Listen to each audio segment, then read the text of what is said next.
अस्सलाम वालेकुम भाईजान। वालेकुम अस्सलाम। भाईजान आपका नाम? मेरा नाम खानज़ादा असफंजार खटक है। आप किस सिटी से हैं? मैं कोहाट से हूँ, पश्तूनख्वा से, रहता इस्लामाबाद में हूँ। अच्छा, आप यहाँ फेस्टिवल में परफॉर्म करने आए? जी जी जी, मैं क्लासिकी कथक रकास हूँ और मैंने अपने परदादा खुशहाल खान खटक की शायरी पे रक्स पेश किया और यहाँ की जो शेख हयात साहब हैं उनके सरमद सिंधी ने बहुत खूबी से गाया है, कंडिया न सेंगरी बाबरन फलड़ो, उस पर मैंने रक्स पेश किया। तो आप फर्स्ट टाइम आए हैं यहाँ? जी नहीं, मेरा तीसरा साल है, चूँकि सिंध हमेशा इतना प्यार देता है और तीसरा साल है कि मैं हैदराबाद के जो मुख्तलिफ़ अदबी मेले हैं उनमें मैं आता हूँ।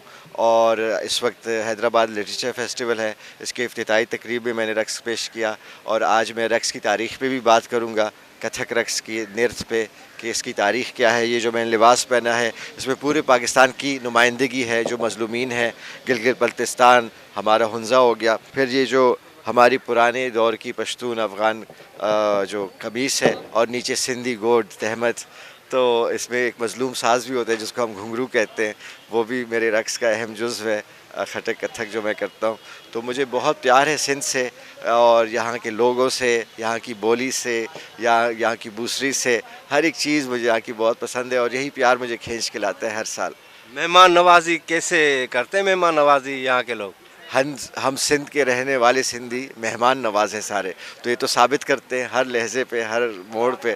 तो बहुत यहाँ पे मुझे मज़ा आता है और हैदराबाद घूमते फिरते हैं और खाने पीने करते रहते हैं। बूसरी भी मैं खाता हूँ सुबह नाश्ते में यहाँ पे। ऐसे प्यारे हम मेरे दोस्त हैं यहाँ पे। एक कोई सिंधी गाना हमें जो याद हो थोड़ा गुनगुनाए। जी, गुनगुनाना तो मुश्किल हो जाएगा, बस कह देता हूँ। हमारे सखर जो आयाज़ गुल आहे, तोखा थींदे धार खिलंदे खिलंदे यार, लुढ़क लड़ी प्यालार करे। मेहरबानी, शुक्रिया। आवाज़ ही वधे महिरबानी।